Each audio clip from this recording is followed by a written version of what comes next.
Ella es Nesli Becerra, conocida como la abuela Amtocal, y es la persona mayor del núcleo familiar.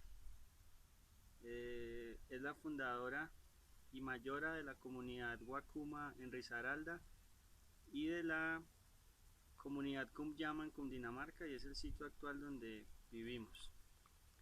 Eh, Mamá, cuénteme por qué dentro de las dos comunidades y las personas que la visitan la llaman abuela.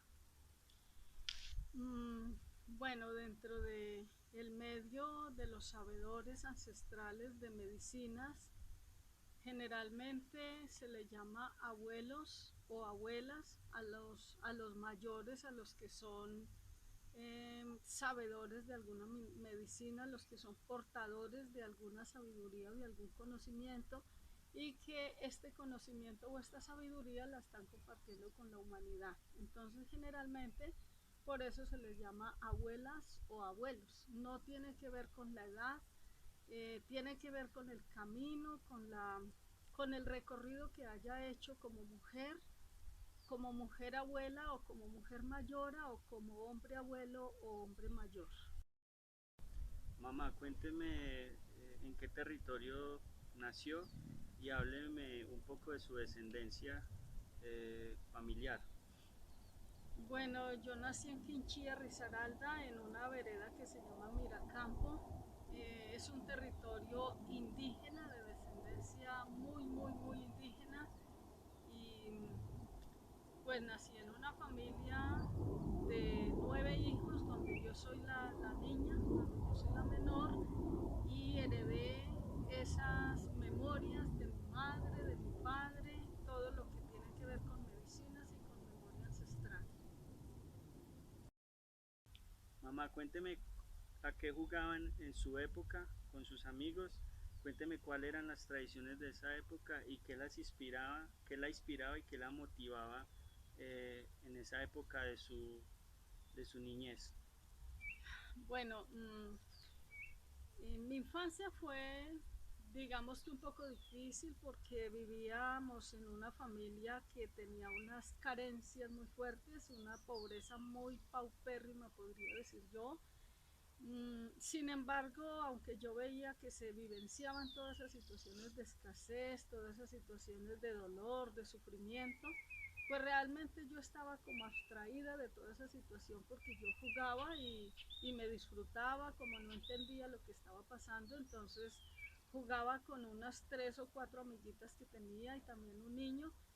Y la infancia fue muy de jugar en las noches de luna llena, corríamos por los cafetales, gritábamos, jugábamos al burro, que era una guagua que se montaba en un palito y nos montábamos en una punta y en otra y giraba y era bien bonito porque en la luna llena jugábamos a esto, jugábamos también debajo de los palos de café haciendo comitivas, sacábamos de allá de la cocina del poco alimento que había y jugábamos a hacer comiditas a la familia. Creo que mi mayor juego fue jugar a la familia, pero recuerdo que en esa época yo siempre hacía de pionera, siempre era la que comandaba como los grupos de juego y realmente dentro de lo que yo no me dejé afectar de lo que los adultos estaban viviendo, yo creo que tuve una infancia muy feliz, muy bonita.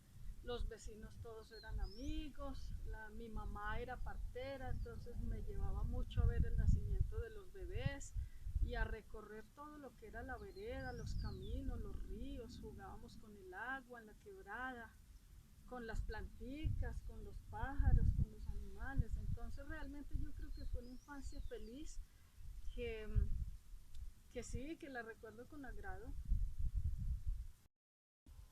Mamá, cuénteme si en su infancia tuvo algún amor, un idilio de esos soñados. Sí, la verdad que en mi infancia tuve dos amores.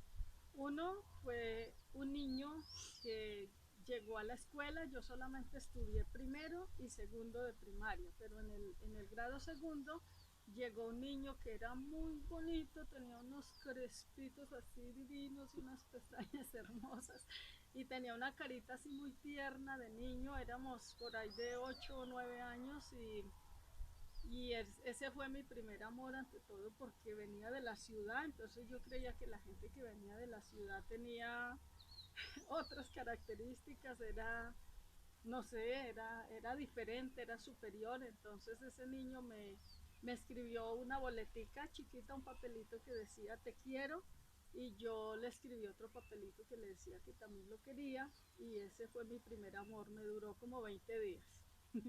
Y mi segundo amor fue un vecino que yo quise mucho, me gustaba mucho, pero él ni siquiera me miraba, solamente yo lo quise mucho y le perdí mucho tiempo de miradas, de sueños, de seguirlo para donde iba, de escucharlo, de ir a su casa a ver si me miraba, pero él nunca me miró porque yo era más chiquita, yo era demasiado niña y él era un hombre más adulto, y creo que lo amé muchísimo, me armé muchas películas con respecto a cómo sería un amor con él. Sin embargo, él era muy amigo de la familia, entonces siempre me veía como la niña, pero nunca me miró más. Lo más simpático es que ahora de adulta, cuando lo veo, me pregunto cómo me pude enamorar de este hombre tan feo.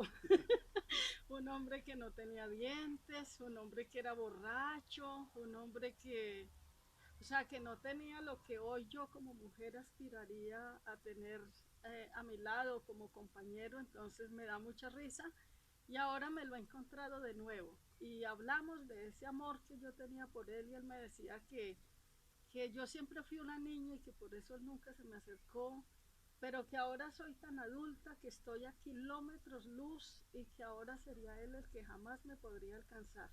Y yo me río porque nunca me imaginé enamorarme de este chico tan feo.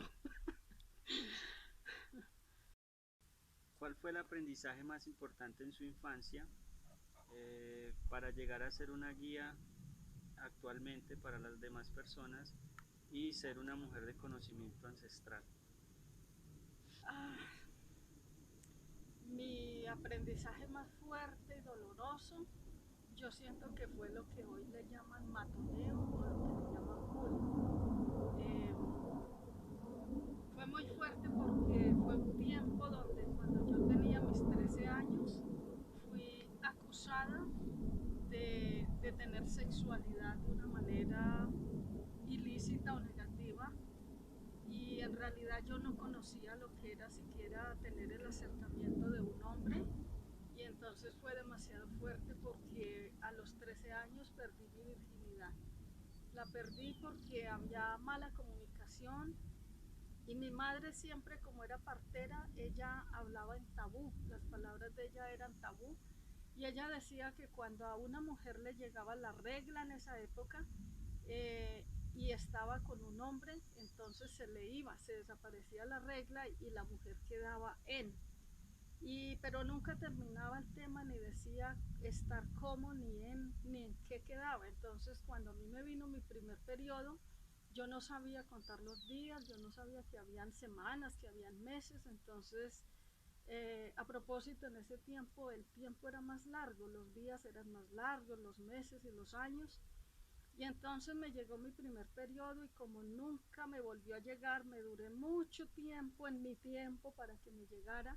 Entonces yo alguna vez me puse a llorar muy triste pensando que estaba y le comenté a mi hermana mayor. Entonces mi hermana mayor pues habló con mi madre, hubo un escándalo muy fuerte a nivel de familia, a nivel de vereda, a nivel de todos, y se me acusó de haber estado y haber desaparecido el bebé, el que había tenido, y en realidad yo no sabía qué era siquiera tener una relación sexual, pues mi novio era como les conté antes. Y entonces tuve que salir de mi tierra con esa marca de lo que hoy le llaman bullying, con esa marca del matoneo, donde una vereda completa o tal vez varias veredas me juzgaban y era el centro o el plato del día en el juzgamiento.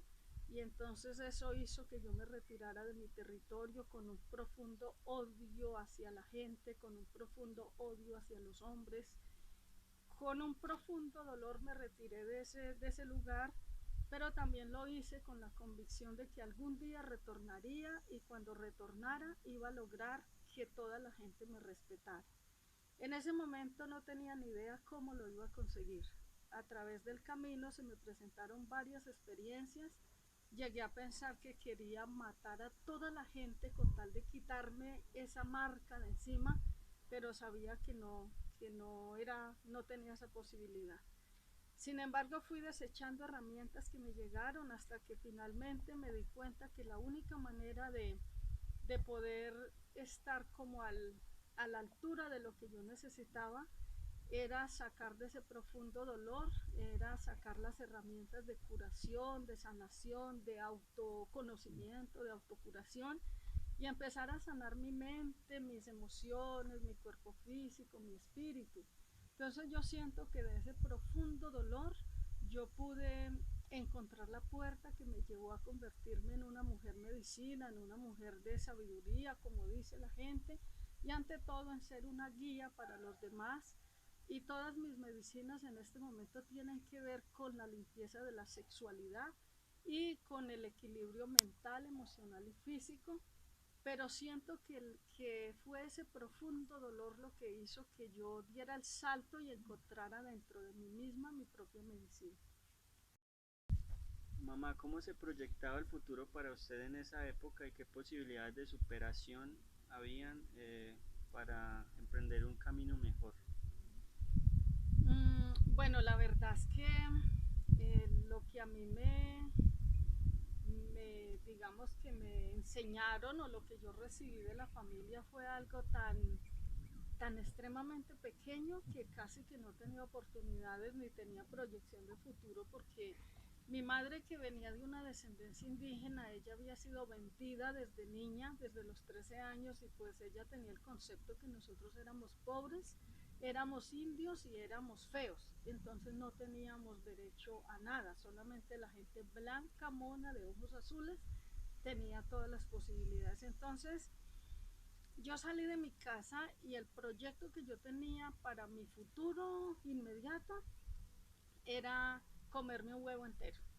O sea, ese era lo máximo para mí, era llegar a ver en mi plato un huevo entero. El segundo propósito era ponerme unos zapatos, tener unos zapatos. Y el tercer propósito era tener un reloj.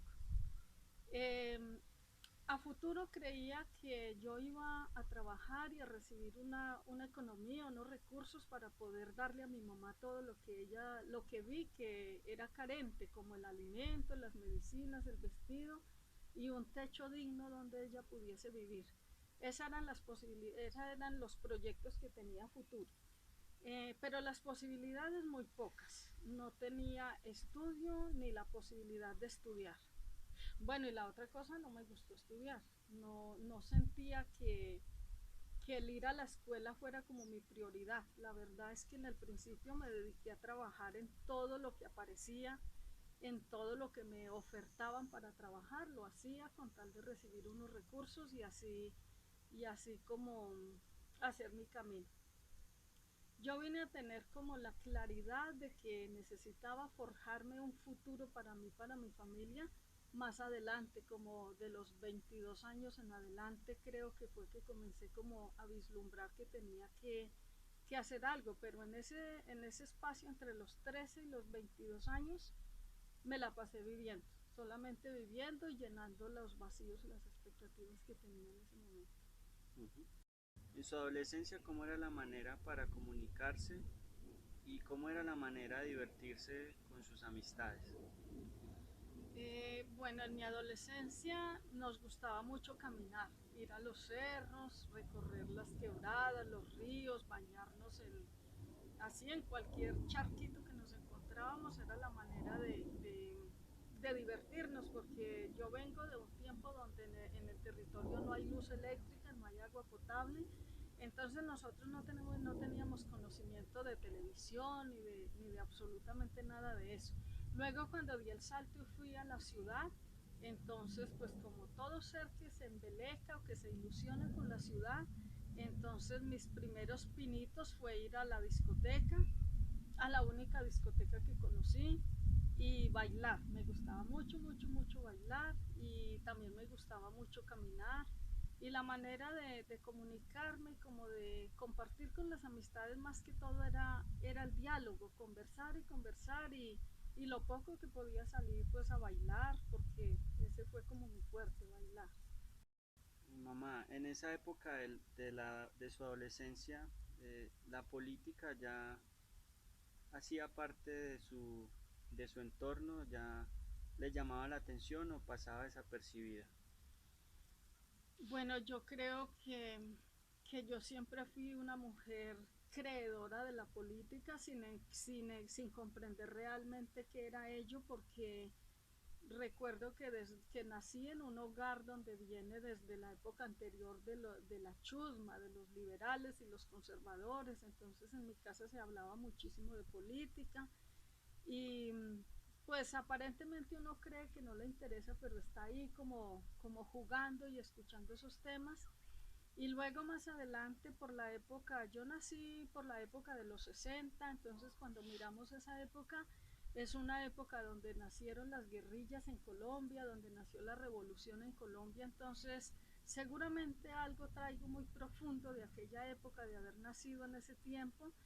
Y más adelante vi cómo en el territorio nuestro se fue conformando sin saberlo, porque las cosas ocurrían y luego más adelante uno se daba cuenta, me di cuenta cómo se fue conformando la Asociación de Usuarios Campesinos. Más adelante de eso vino cuando empezaron a reclutar a la gente para el M-19, y más adelante empezaron a reclutar a la gente para las FARC, pero pues yo era solamente una espectadora del tema. Sin embargo, yo siento que la política desde la revolución ha tocado fuertemente a mi familia, ha tocado fuertemente a la comunidad de ese territorio, y hoy en día veo que desde la parte de esa revolución, ante todo como de la izquierda, sigue tocando fuertemente a la gente de esos territorios, y creo que tienen muy claro lo que es en este momento la política.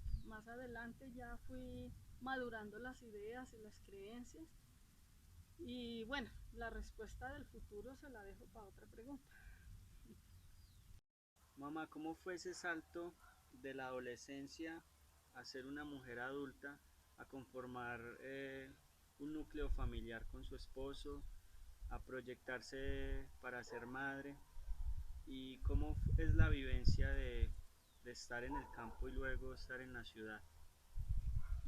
Bueno, yo creo que ese salto se da precisamente porque cuando le contaba mi parte de la adolescencia, que la cual salí con tanto dolor de ese territorio, yo siento que esa búsqueda de esos tres propósitos, que era el huevo entero, los zapatos y el reloj, me llevaron a, bueno, y el otro pedacito cuando le conté que de niña quería tener un novio de la ciudad. Entonces yo tenía una idea errónea. Yo pensaba que los hombres de la ciudad eran unos templos de luz y que los hombres del campo eran con un pensar bastante difícil y grotesco. Entonces me fui, creo que en la ciudad siempre sabía que iba a encontrar mi pareja, y también me había proyectado para tener un solo hijo. Cuando yo tenía 9 años, yo me proyecté que iba a tener un hijo y que ese hijo iba a ser varón, porque a mí no me gustaban las niñas, porque veía el dolor y el sufrimiento de ellas como mujer. Entonces, en ese caminar, recuerdo que fui a la ciudad de Armenia porque mi madre le dijo a una familiar que quería que me convirtiera en evangélica, que me pusieran a estudiar la Biblia para poder ayudarme en mi camino. Pero cuando llegué allá, los hijos de mi prima, que eran evangélicos, ellos una noche me dijeron que si a mí me gustaba bailar. Ahí fue donde comencé mi cuento con el baile. Entonces ellos se volaron de la casa una noche por la ventana y me llevaron a bailar. Fue la primera discoteca que conocí. Y a los 8 días me invitaron nuevamente y nos volamos por la ventana. Y entonces esa noche llevaron un amiguito, y ese amiguito era un flaquito así con los dientecitos así flacuchentico, y cuando nos vimos nos enamoramos. Nos enamoramos profundamente, profundamente. Al otro día amanecimos súper enamorados, a los 8 días estábamos enamorados. a los 15, a los 20 y al mes ya estábamos juntos. Así que mi primera relación sexual fue al mes de haber conocido a este flaquito que era muy querido y que me gustaba mucho, y comenzamos una convivencia. Yo tenía 17 años y él tenía 17 años y medio. Él fue, yo creo que ese sí fue mi primer amor, el amor con el que conocí todo lo que una mujer puede conocer a nivel sexual, a nivel de reír, de amar, de jugar, en el nivel de dolor, de sufrimiento, de todos los aspectos que una mujer se puede realizar como mujer. Yo siento que fue con él. Él fue mi compañero, vivimos 22 años. A los 3 años y medio de habernos juntado, tuvimos un hijo. Y ese hijo eres tú. Eh, yo siento que ahora en mis conferencias o en mis compartimientos con la gente, yo les cuento que uno debería mirarse y preguntarse, ¿los hijos son hijos de qué? ¿Son hijos de una pasión? ¿Son hijos de una violación? ¿Son hijos de un ratico? ¿Son hijos de una mala planificación? ¿O son hijos del amor? Entonces, si yo recuerdo mi época de enamorada, yo siento que el nacimiento tuyo como hijo fue realmente del amor, porque yo casi puedo recordar el momento en que mi óvulo fue fecundado. Y lo puedo recordar claramente que fue a la 1:30 de la tarde de un miércoles. Entonces es muy simpático porque ahí viene una enseñanza muy grande, una enseñanza desde la juventud. Llega esa enseñanza de ser madre, llega esa enseñanza de compartir, de reír, de crecer, de planificar, de proyectarse juntos. Creo que ahí nacieron mis verdaderos proyectos como mujer esposa, como mujer madre, como cabeza de familia. Sí, finalmente nosotros convivimos 22 años, pero a los 22 años por muchos factores, más que todo por factores donde entra eh, tal vez algo que nos hizo falta a los dos en nuestra juventud fue haber vivido. Ambos, ninguno de los dos vivimos, sino que nos enamoramos muy jóvenes y empezamos una familia en un tiempo que tal vez nos faltaba aprendizaje. Y a los 22 años de estar juntos, creo que ambos necesitábamos de un aprendizaje diferente. Y entonces vino el proceso de la infidelidad, de las mentiras, del dolor, del sufrimiento. Un tema bastante fuerte que al final yo no pude soportar y pues perdoné sin decir que yo no cometí errores, yo también los cometí. Soy consciente de que una relación se termina porque los dos hacen parte de que o ponen como los ingredientes para que la relación se termine. Pero finalmente por decisión de los dos, yo ya había iniciado mi camino a nivel espiritual y él no quería caminar conmigo, entonces tomamos la decisión que era más sano que él tomara su camino y yo tomara mi camino. Sin embargo, creo que desde la distancia nos acompañamos hasta el final de sus días y fue un amor trascendido, completamente trascendido, porque hoy pues su descendencia, su energía habita aquí contigo y su cuerpecito ya en información quedó aquí en la comunidad, lo tenemos aquí acompañándonos, entonces siento que fue un amor trascendido bien interesante. Eso es lo que le puedo contar. Mamá, ¿y usted cree que a partir del terremoto que, que vivimos en Armenia en 1999, eso hace parte de un ciclo que se cumplió con respecto también a la relación con mi padre? Sí, yo siento que el terremoto es, fue maravilloso, maravilloso todo lo que se vivió porque ahí siento que nos liberamos. Nosotros vivíamos con una familia muy grande de familia de él y yo siento que fue una liberación completísima para todos, una liberación de familia, una liberación de pareja, una liberación de territorio. Por eso soy creyente de que cada dolor y cada sufrimiento hace parte de un ascenso para uno dar un paso siguiente donde se vislumbran posibilidades mejores, estabilidades muchísimo mejores para todos si uno hace el salto y no se queda ahí petrificado en lo que ocurrió. ¿Cuál es su concepto de la política actual? Mm, bueno, realmente para mí la política actual, si hablamos de partidos de izquierda o derecha, teniendo pues la experiencia que he tenido desde el pasado, yo siento que en este momento Colombia está viviendo un momento muy fuerte a nivel político donde hay un sistema completamente obsoleto, un sistema de promesas no cumplidas, un proceso que realmente a nosotros como humanidad no es que nos haya servido de mucho. Yo siento que en este momento todavía en Colombia no ha nacido quien ponga realmente la cabeza y los pies sobre la tierra para ofrecerle al pueblo lo que el verdadero pueblo necesita. Entonces mi posición a nivel político en este momento es muy neutral, es bastante neutral, es de observación. Yo siento que más mi proceso ahorita es de un nivel espiritual, ayudando desde esa parte interna, pero sin involucrarme en política. Sin embargo, yo estoy de acuerdo con el proceso de paz, no por lo que representa el proceso de paz, sino por lo que en el momento de evolución de la humanidad se está dando. Es muy importante que la gente en este momento apoyemos ese proceso de paz, digamos que olvidándonos de quién la convocó, porque no fue una convocatoria realmente del pueblo, sino una convocatoria personal. Sin embargo, es un momento en que nosotros como colombianos estamos siendo llamados a opinar y debemos tener en propósito opinar y darnos esa oportunidad de que cese la violencia, de que cese la guerra, así sea una utopía, pero podemos darnos esa oportunidad. ¿Cuál fue el periodo político que la motivó positiva y negativamente en el transcurso de sus años vividos?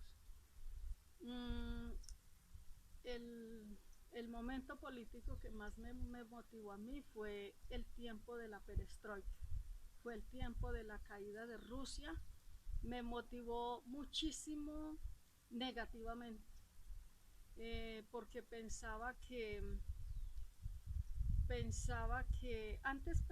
Rusia era realmente lo que se afirmaba que era como, como potencia comunista, como potencia socialista.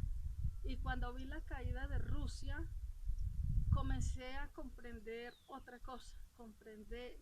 Comencé a comprender que esto finalmente es una profunda mentira donde le suben a unos líderes políticos al gusto de quienes nos están manejando.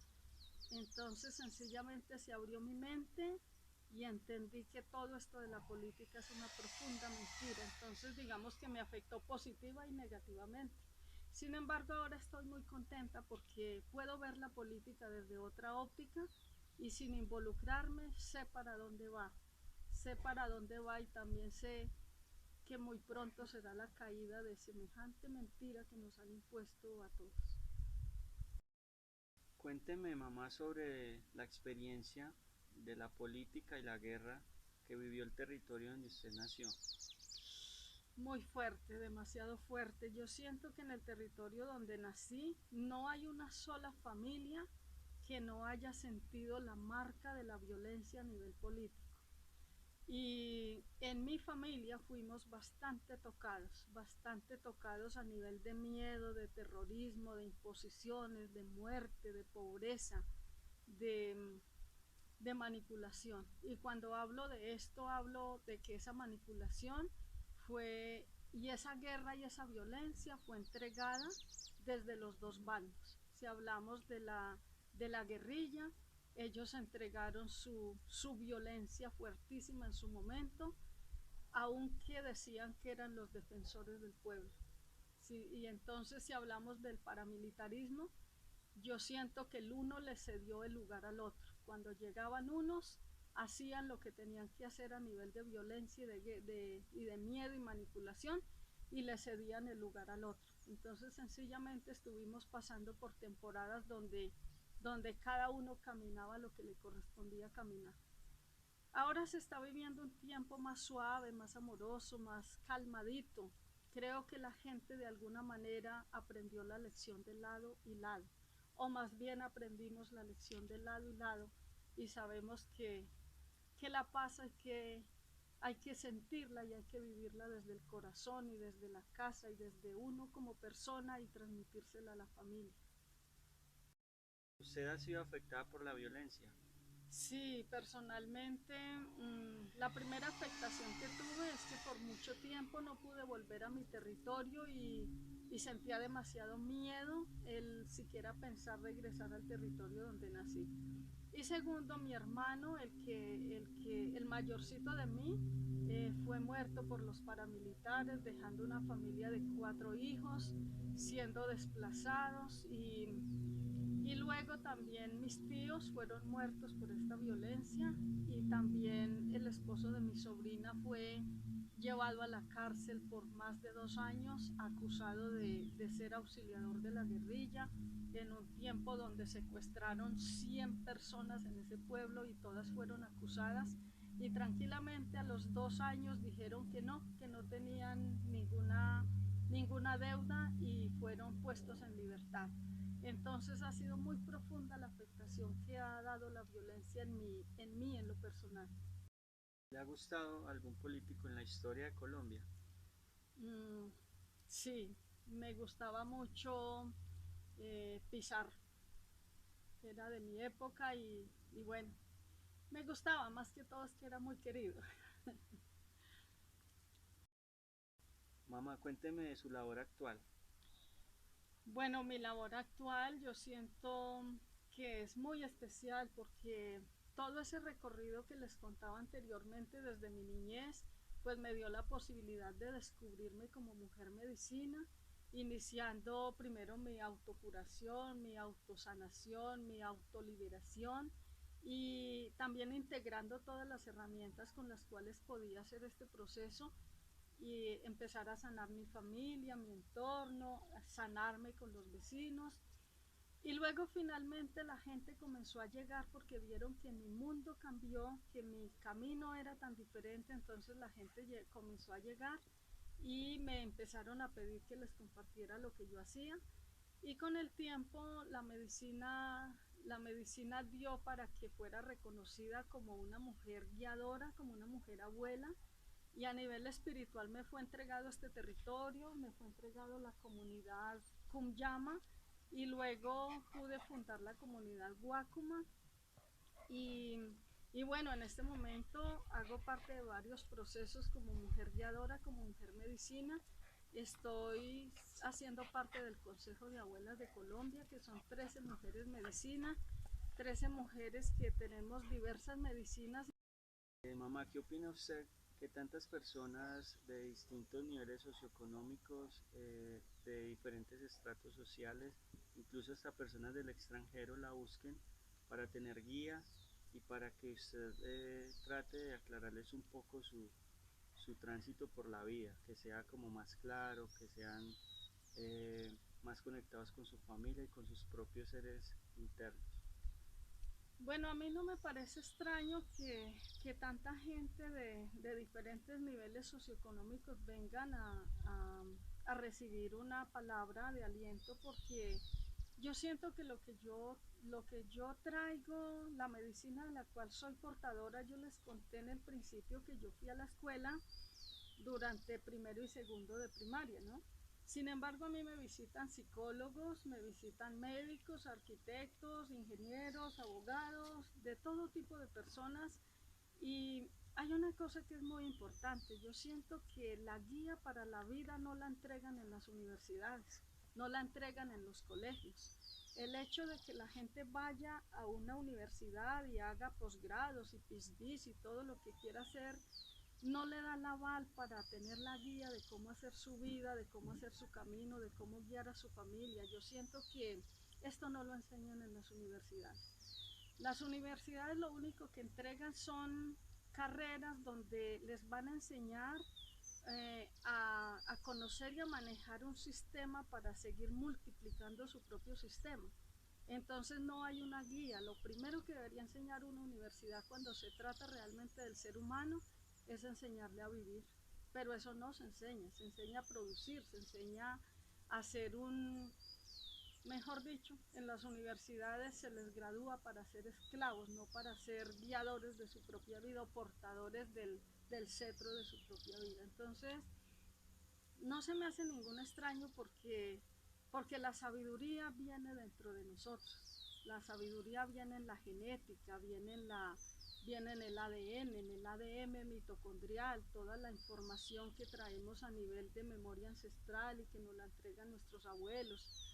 Yo soy nieta de unos seres que eran médicos, los verdaderos médicos que curaban con hierbitas, que curaban con la energía del sol, de la luna, de la tierra, del agua, y que son portadores de esa memoria y ellos me la transmitieron a mí. Entonces es muy fácil decirle a la gente que si amanece feliz y proyectándose a hacer algo maravilloso en su vida, en su sentir, pues es la manera más sabia de cómo iniciar el camino desde jóvenes.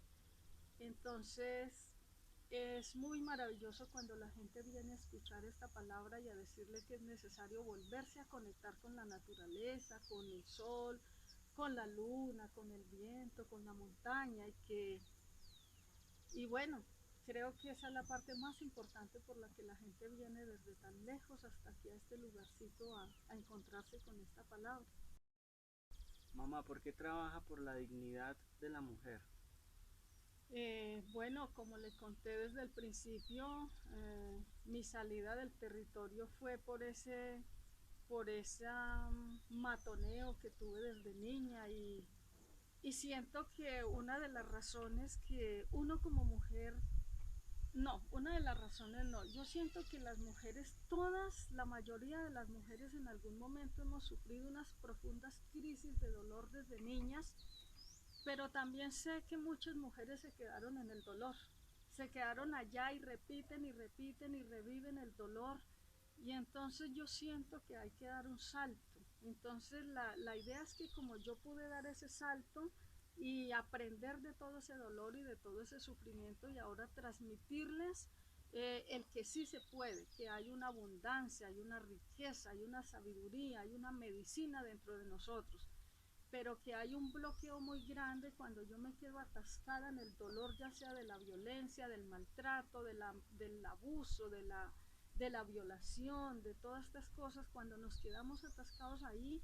entonces no progresamos. Entonces la dignidad de la mujer se da cuando yo la encuentro en mí. Siento que soy una mujer muy digna de sentarme en un círculo de hombres y sentirme que soy poderosa. Poderosa porque siento el respeto con mi cuerpo, con mi sexualidad, con mi palabra, con mis creencias y también siento el respeto por ellos. Entonces siento que la mujer se dignifica cuando conoce su mente, conoce sus emociones, conoce su cuerpo y conoce su sexualidad. Cuando es conocedora de dónde viene, a qué vino, para dónde va y cómo hacer la tarea, entonces ella encuentra su propia medicina. Entonces hay que hacer la tarea de ayudar a que la mujer se dignifique y también hablar en aquellos estrados donde a la mujer siempre la han tenido como la menos, recordarles que esta es la época de la mujer, que esta es la época donde todas las que nos despertamos podemos darle un empujoncito a la otra para que se despierte, para que suba, para que avance y para que sea creedora de ella misma.